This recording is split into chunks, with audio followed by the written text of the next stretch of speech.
alasannya apa kenapa saya harus nonton? Dia bilang gini, meyakinkan banget.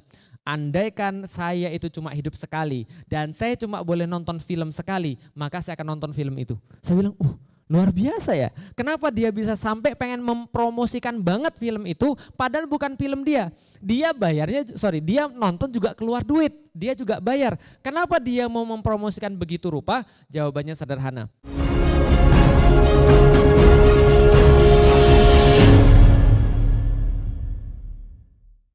Assalamualaikum warahmatullahi wabarakatuh. Alhamdulillah, puji dan syukur senantiasa kita panjatkan pada Allah Subhanahu wa taala. Salat dan salam semoga tercurah dan terlimpahkan kepada baginda Nabi besar Muhammad sallallahu alaihi wasallam. Sahabat cinta Quran, insya Allah dirahmati Allah. Kita berjumpa lagi dan alhamdulillah pada hari ini kita coba untuk sedikit berbagi tentang perubahan. Jadi kalau kita lihat temanya adalah penggerak perubahan. Dan ini adalah sesuatu yang menarik karena memang kalau kita bicara tentang manusia, kita bicara tentang hewan, kita berbicara tentang alam semesta, senantiasa kita pasti akan mendapati bahwa semuanya itu perlu pergerakan, semuanya itu perlu perubahan, semuanya itu perlu untuk tidak tetap. Karena itulah kata hijrah itu artinya adalah pindah, artinya itu adalah enggak tetap, artinya adalah sesuatu yang memang dia senantiasa mengalami sebuah perubahan. Jadi ada sebuah perubahan di situ, maka perubahan ini adalah sebuah hal yang sangat pasti, sangat harus di dalam kehidupan manusia. Satu waktu Imam Syafi'i pernah memberikan sebuah semacam kayak syair tentang perubahan itu. Dia berkata, coba lihat apapun yang enggak berubah. Lihat air, kalau dia enggak berubah, dia pasti nanti akan berlumut. Kalau dia misalnya berjalan terus, dia nanti akan menjadi sebuah air yang baik. Kalau kita perhatikan panah misalnya, panah itu juga sama. Panah itu pasti harus dilepaskan daripada busurnya. Kalau panah itu tetap pada busurnya, ya dia nggak akan pernah mengenai apapun. Maka beliau juga memberikan sebuah contoh, kalau harimau atau singa, kalaupun singa itu tetap ada di sarangnya, itu dia tidak akan pernah mendapatkan apapun. Tapi kalau seandainya dia mau keluar daripada sarangnya, lalu kemudian mau untuk cari mangsa, baru dia akan mendapatkan makan. Maka segala sesuatu perlu pergerakan, bahkan langit itu barang-barangnya bergerak. Matahari bergerak, bulan bergerak, mereka berubah, pindah posisi daripada tempatnya, kesemuanya itu adalah bagian daripada fitrah. Fitrahnya semua pasti bergerak, manusia juga sama.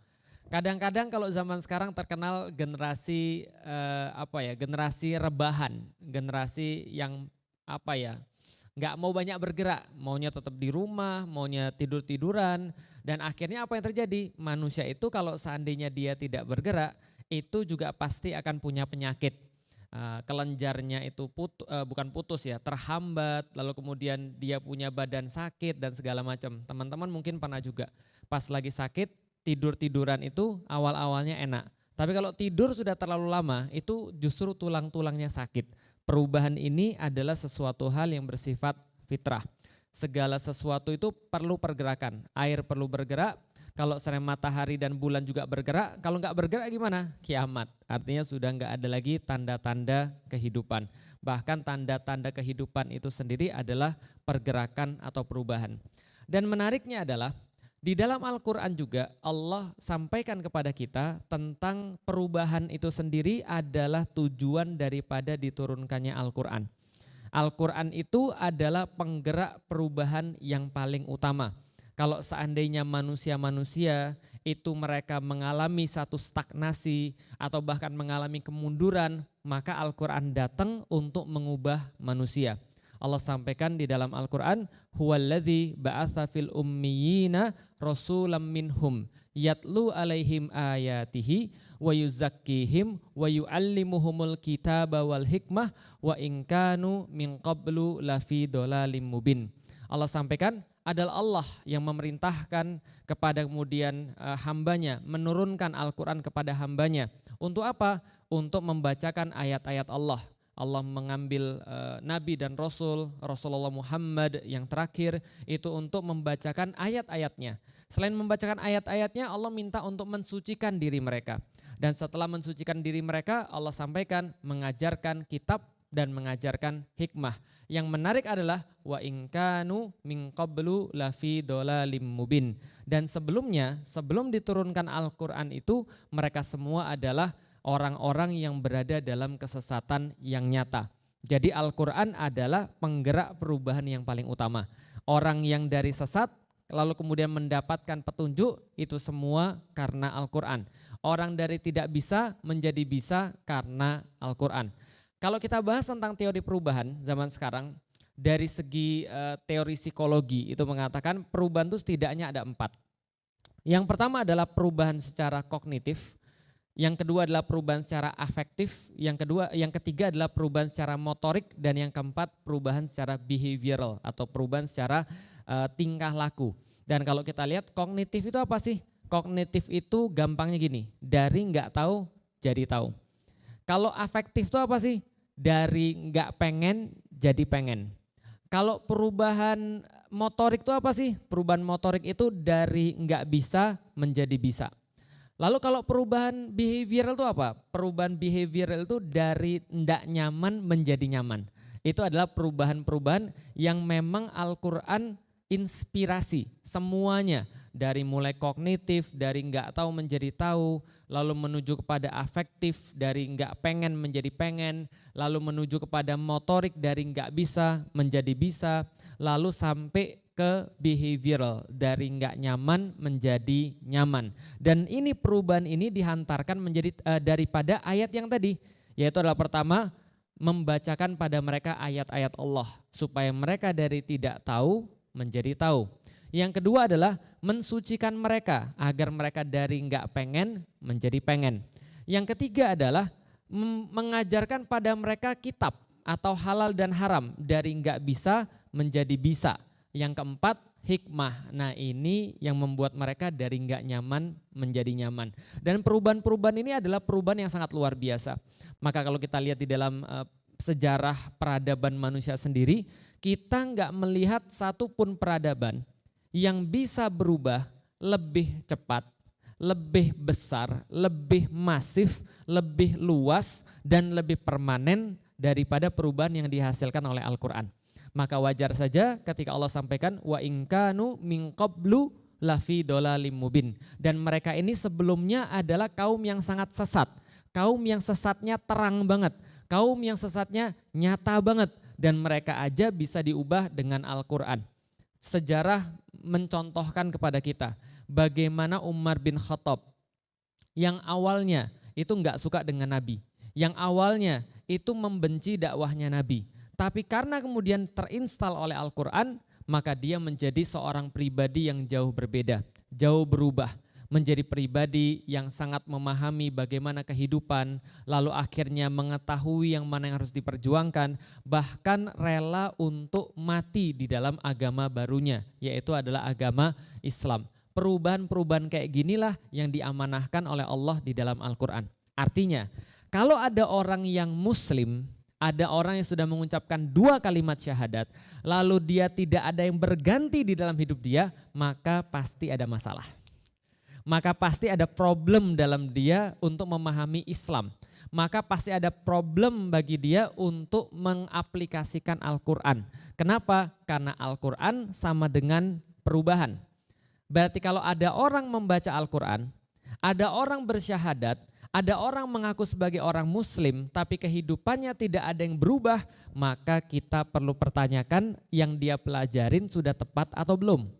Al-Qur'an yang dia baca itu sudah berefek atau belum? Karena harusnya pasti terjadi sebuah perubahan. Kalau enggak terjadi sebuah perubahan, maka itu waktunya untuk introspeksi. Karena sekali lagi orang yang belajar Al-Qur'an pasti akan ada sebuah perubahan. Karena tujuan Al-Qur'an diturunkan adalah perubahan. Lihat para sahabat. Satu waktu ketika sahabat lagi hijrah ke Habasyah, maka sahabat-sahabat di sana pergi karena mereka ditekan agamanya di kota Makkah. Kemudian mereka hijrah beberapa di antara mereka ke Habasyah. Ketika mereka di Habasyah, maka orang-orang Quraisy mengutus utusan-utusan mereka untuk mengembalikan orang muslim untuk disiksa. Jadi kalau zaman dulu, kalau ada orang muslim di tengah-tengah di Mekah, orang-orang Mekah nggak suka, mereka bilang, lu kalau mau bikin yang baru, lu pergi aja dari sini, gak usah di sini. Kalau lu mau bikin yang aneh-aneh, jangan di sini lu ngacau nanti, udah lu pergi aja. Nah mereka pergi kemudian ke Habasyah. Setelah mereka pergi ke Habasyah, apa yang terjadi? Mereka disuruh balik lagi. Nah, itu sudah merupakan modus yang ada dari zaman Rasulullah yang dilakukan oleh orang-orang kafir Quraisy, gitu ya. Lah, ketika kemudian kita berbicara tentang hijrahnya mereka ke Habasyah, yang dikirim salah satunya adalah Amr bin As. Amr bin As kemudian datang pada pembesar-pembesar orang-orang Habasyah, kemudian memberikan mereka hadiah demi hadiah untuk memastikan pembesar-pembesar Habasyah ini untuk mendukung idenya di depan Raja Habasyah. Esok harinya dia datang kepada Raja Habasyah, dia sampaikan bahwa ini ada orang-orang bodoh di antara kami yang datang ke negeri engkau, wahai Paduka Raja. Coba lihat, ini adalah sebuah teknik untuk menghasut raja, ya. Jadi raja aja hampir kena, tekniknya luar biasa. Datang orang-orang bodoh di antara kami, anak-anak muda, karena zaman dulu itu dianggap bahwa orang lebih tua tuh lebih paham, lebih bijaksana. Maka dia pakai kata-kata, datang orang-orang bodoh, pemuda-pemuda bodoh di antara kami kepada engkau Paduka Raja, dan mereka ini sudah keluar daripada agama nenek moyang mereka dan mereka juga tidak mau masuk agama kamu. Nah, itu adalah hasutan dia yang kedua. Mereka bukan agama kami, mereka bukan agama kamu, malah bikin agama yang baru yang kita nggak pernah kenal. Kamu juga pasti nggak pernah kenal. Mereka bikin-bikin yang baru, menyelisihi kebiasaan. Itu yang kedua hasutannya. Lalu kemudian dikatakan lagi, setelah mereka menyelisih kebiasaan ini, mereka juga suka berbuat ketegangan, membuat provokasi pada masyarakat, membuat masyarakat itu terpecah belah, membuat masyarakat itu akhirnya merasa tegang, merasa resah dengan keadaan mereka. Maka Amr bin As berkata, kami diutus oleh orang tua mereka yang lebih tahu daripada mereka, yang lebih bijaksana daripada mereka, lebih tahu keadaan mereka untuk mengembalikan mereka kepada kami. Maka wahai Paduka Raja, kembalikan mereka kepada kami. Itu hasutannya. Kemudian rajanya alhamdulillah bijak. Kemudian dia bilang, oke, saya sudah dengar dari kamu. Sekarang saya mau dengar daripada orang-orang yang muslim, bagaimana tanggapan mereka. Maka ditanyalah pada orang-orang muslim, siapa yang mau menjawab tuduhan daripada Amr bin As? Cover both sides gitu kan ya. Itu kalau zaman dulu jurnalistiknya sangat terjaga gitu ya, zaman sekarang enggak. Nah jadi ketika mau di cover both sides, ditanyalah orang-orang muslim. Orang muslim kemudian tegang juga, siapa yang mau jawab di antara kita ya? Lah nanti kalau salah jawab gimana? Nanti bahaya kalau salah jawab. Gak apa-apa. Lalu kemudian mereka menunjuk salah seorang pembicara yang paling unggul di antara mereka, yang paling fasih lidahnya, namanya adalah Ja'far bin Abu Thalib. Ini adalah saudaranya Ali bin Abu Thalib. Kemudian ditanyalah kepada Ja'far, bagaimana pendapat Anda? Ja'far bilang begini, perhatiin baik-baik, ini esensi daripada Islam. Ja'far berkata pada raja, Paduka Raja, perkenalkan kami adalah kaum muslim yang kami dulu lari ke sini karena ingin untuk melindungi diri kami dan agama kami daripada kekejaman dan kesadisan orang-orang kami. Dulu kami itu bukan siapa-siapa. Dulu kami itu adalah orang-orang yang sering makan mayat. Kami enggak hormat pada orang tua. Kami menyembah berhala. Kami juga sering menyakiti yang tua, tidak menyayangi yang muda. Kami berbuat kejahatan-kejahatan, kekejian-kekejian, dan semua orang mengetahui itu. Sampai kemudian di antara kami datanglah seorang nabi yang kami kenal nasabnya, kami ketahui perilakunya. Dia tidak pernah mengajarkan kami kecuali berkata yang jujur. Dia tidak pernah memberitahu kami kecuali berbuat yang terbaik. Jangan menyembah berhala, sembahlah Tuhan hanya yang satu. Hormati orang tua Anda, sayangi teman Anda, sayangi yang masih muda, dan juga hormati yang lebih tua. Semua ini dilakukan oleh Nabi kami Muhammad SAW. Semua perbuatan-perbuatan baik itu hingga akhirnya kaum kami mendapati kami dalam keadaan kami yang lebih baik itu. Lalu kemudian mereka mau mengembalikan kami kepada agama kami yang lama. Dan kami tidak mencari seseorang kecuali orang itu terkenal, dia tidak zalim, dia adil seluruh negeri ini. Maka kami memilih engkau Paduka Raja sebagai tempat kami untuk berhijrah. Maka kemudian ini jawaban daripada Ja'far bin Abu Thalib. Nah, apa yang bisa kita lihat? Seorang muslim itu ketika dia sudah mengucapkan 2 kalimat syahadat, seorang muslim itu ketika dia sudah terengage dengan Al-Quran, maka pertanyaannya bukan lagi apa yang berubah dari dia. Pertanyaannya bukan apa yang berubah dari dia, tapi pertanyaannya yang lebih pas adalah apa yang tidak berubah dari dia. Jadi apa sih yang gak berubah dari dia? Semuanya beda. Cara dia ngomong beda, cara dia untuk menampilkan diri beda, makanannya beda, pakaiannya beda, cara dia untuk menyelesaikan permasalahan berbeda. Semua berbeda karena Islam membawa sesuatu yang baru. Kalaupun ada orang-orang seperti Abu Bakar yang dari awal memang sudah soleh, yang dari awal memang sudah keren, itu ketika dia masuk ke dalam Islam, maka esensi perbuatan baiknya menjadi berbeda. Apa esensi perbuatan baiknya yang menjadi berbeda? Semuanya terikat dengan Allah Subhanahu wa Ta'ala. Semuanya terhubungkan dengan Allah Subhanahu wa Ta'ala atas dasar sebuah kesadaran yang sangat sempurna bahwa semua yang dilakukan oleh manusia di dunia itu akan dipertanggungjawabkan dan akan menjadi bekal di hadapan penguasa alam kelak, Allah Subhanahu wa Ta'ala. Maka pertanyaannya, kalau ada orang sudah mengucapkan syahadat, apa dalam diri dia yang tidak berubah? Apa yang diri dia yang tetap sama? Dan itu mungkin kita dapati sangat sedikit sekali. Atau bahkan mungkin gak ada. Contohnya kayak saya misalnya. Saya sebelum masuk Islam itu mungkin jauh berbeda kayak yang sekarang. Saya sudah pernah sampaikan dalam beberapa kesempatan. Sebelum masuk Islam mungkin Anda gak akan pernah membayangkan. Sekarang yang dibayangin Felix Shaw itu radikal.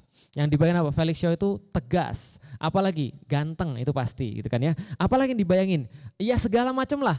Tapi teman-teman gak akan pernah membayangkan kalau Felix Shaw itu pernah nangis pas diputusin cewek. Gak pernah. Berubah gitu kan ya. Dari nangis diputusin cewek, sekarang nangis karena istri. Oh bukan, sama aja itu ya. Jadi dari nangis diputusin cewek menjadi nangis juga. Tapi karena sesuatu yang lain. Nangis juga, galau juga karena sesuatu yang lain. Dari awalnya ketika saya kalau ngobrol dengan orang tua saya, itu kayaknya saya nggak pernah bisa nggak bisa tenang, nggak pernah bisa santai. Rasanya kalau ada sesuatu yang kita merasa benar, kita harus keluarin, kita harus bantah, kita harus ngomong lebih keras. Mereka bilang misalnya, "Li kamu nih gini." Lalu kita tahu bahwa kita yang benar dan dia yang salah. Kita bilang, enggak gitu kok dan segala macam. Itu dulu. Tapi setelah masuk Islam, Allah dan Rasul menyampaikan, jangan kita untuk mengeraskan suara kita di depan orang tua. Enggak boleh bagi kita untuk melebihi suara mereka. Jangan merasa sombong di hadapan mereka. Turunkan kemudian kata Allah, suaramu di depan mereka. Jangan hanya turunkan suara, turunkan egomu. Kalau kamulah memang S3, kalau kamu memang pinter, kalau kamu memang cerdas, mereka tetap orang tua Anda. Dan orang tua itu kita tidak boleh untuk dalam tanda kutip seolah-olah kita lebih hebat daripada mereka. Ini diajarkan di dalam Islam. Apalagi cara melihat wanita berbeda. Awalnya melihat wanita kayaknya wanita itu segala-galanya. Sekarang enggak. Sekarang wanita cuma salah satu yang diciptakan oleh Allah yang menjadi cara kita untuk beribadah pada Allah. Itu saja. Ngelihat uang berbeda. Kalau dulu ngelihat uang mungkin agak berbinar-binar. Sekarang ngelihat uang berbinar-binar juga. Tapi tujuannya berbeda. Tujuannya untuk apa? Tujuannya untuk Allah, tujuannya untuk akhirat kita, bekal untuk akhirat kita. Cara pandang kita tentang segala sesuatu itu berbeda. Ini yang dihantarkan oleh Al-Quran kepada saya secara pribadi. Kok bisa kemudian Al-Quran mengantarkan seperti itu? Iya, saya itu kayak apa ya? Kayak KO total di depan Al-Quran. Kalau kita bicara tentang Al-Quran, maka sayanya kayak KO, kayaknya sudah nggak berdaya lagi. Kok bisa begitu? Pertama kali saya berkenalan dengan Al-Quran, itu adalah sesuatu yang luar biasa. Yang saya dapati, pertama adalah yang paling utama, keindahannya sangat memukau. Membaca ayat-ayatnya, bagaimana dia mengatur manusia, bagaimana dia menjelaskan tentang segala sesuatu perkara, penjelasannya tentang kisah-kisah masa lalu yang sangat rapi, yang sangat efektif, yang sangat indah tata tatanannya, itu semua kemudian memukau saya. Tapi yang paling memukau saya adalah ketika Al-Quran punya kebenaran. Al-Quran mengatakan kepada saya pada saat itu ketika berinteraksi dengan Al-Quran, wa in kuntum fi raibim mimman nazzalna ala abdina fa'tu bisuratim mim mislih. Dan bila kalian tetap dalam keraguan, orang-orang yang membaca Al-Quran, orang-orang yang berinteraksi dengan Al-Quran terhadap dengan apa yang kami turunkan kepada hamba kami Muhammad, maka datangkanlah satu surat yang semacamnya. Itu yang kemudian membuat saya lebih terpesona lagi. Kenapa? Bagaimana mungkin ada satu kitab, ada satu buku yang saya waktu itu mengira buku itu dibuat oleh manusia, tapi buku itu tidak ada yang bisa mendatangkan yang semacamnya. Tapi buku itu enggak ada yang bisa buat yang satu mirip dengan itu. Maka saya pikir kalau gitu jangan-jangan ini bukan buatan manusia. Jangan-jangan ini adalah memang sesuatu yang saya cari-cari selama ini. Karena setelah saya keluar dari agama saya yang lama, saya mencari sebuah kebenaran, saya membaca banyak kitab-kitab suci, tapi saya enggak mendapatkan ada sebuah argumen, ada sebuah bukti, ada sebuah proof seperti yang saya dapatkan di dalam Al-Quran. Maka ketika saya membaca itu, saya coba mencari, ada enggak yang bisa mendatangkan yang semacam dengan Al-Quran?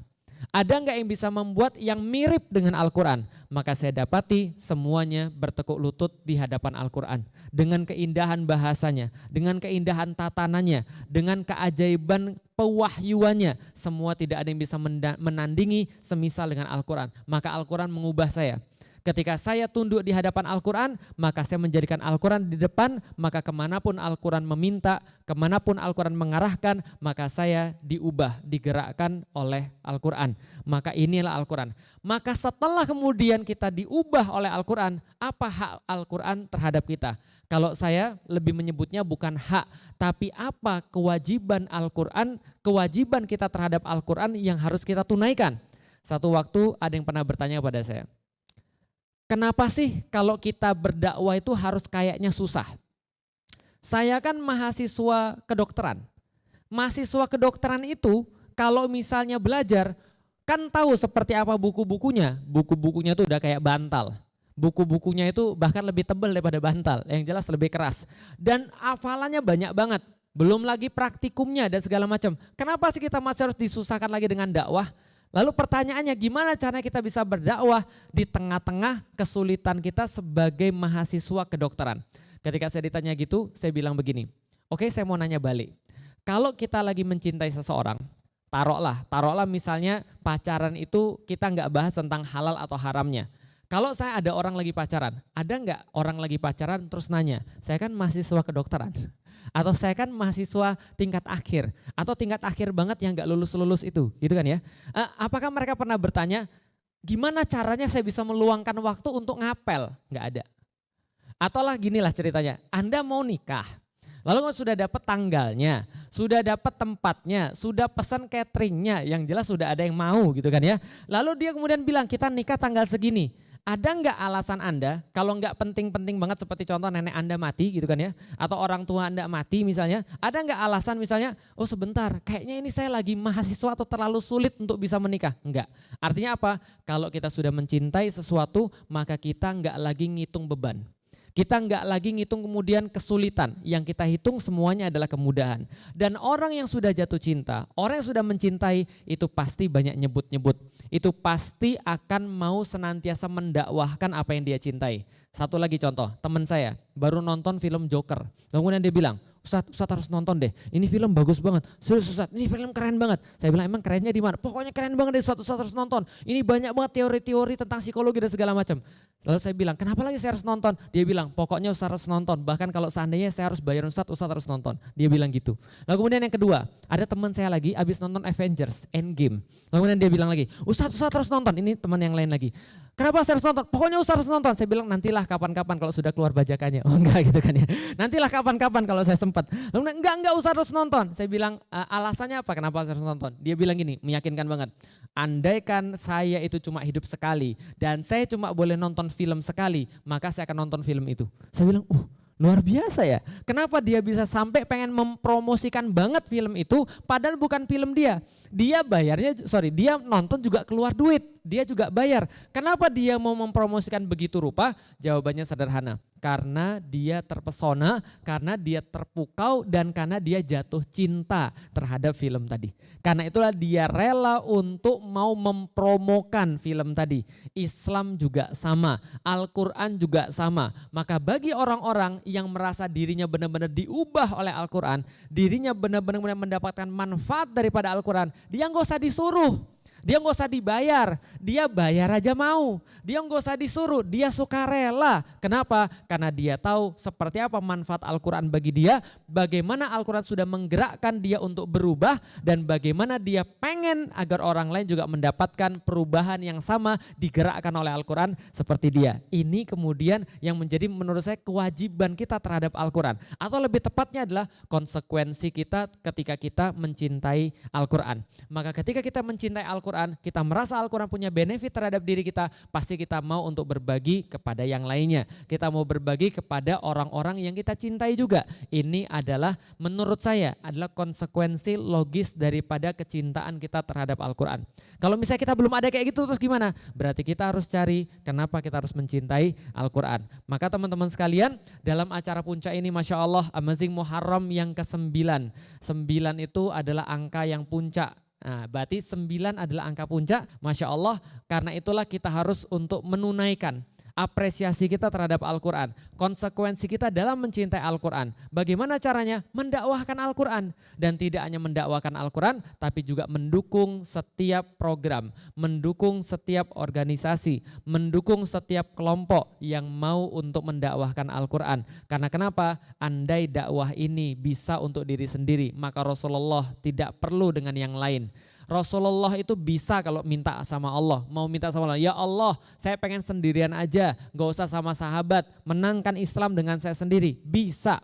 Tapi kalau andaikan itu yang diinginkan oleh Allah, Allah gak bakal kemudian meminta Rasulullah untuk mengumpulkan kelompok-kelompok dakwah, lalu kemudian mendidik para sahabat, lalu untuk membuat perubahan-perubahan pada generasi-generasi berikutnya. Kenapa Allah perintahkan itu? Supaya kita yang bukan nabi bisa mencontoh bagaimana cara kita untuk mendakwahkan Islam, mendakwahkan Al-Quran. Sendiri kalau sudah baik, tentu kalau bareng-bareng akan jauh lebih baik. Akan ada tempat-tempat yang lebih jauh yang bisa kita datangi, akan ada kesempatan-kesempatan yang lebih indah yang kita bisa untuk jalani bareng-bareng. Maka teman-teman sekalian, mudah-mudahan kita senantiasa termasuk orang-orang yang memberikan perhatian, memberikan rasa cinta terhadap Al-Quran, dan mendukung setiap program-program, organisasi-organisasi, kelompok-kelompok yang mau untuk bareng-bareng mendakwahkan Al-Quran, termasuk cinta Quran. Sahabat cinta Quran yang insyaallah dimuliakan Allah dan mudah-mudahan dirahmati oleh Allah,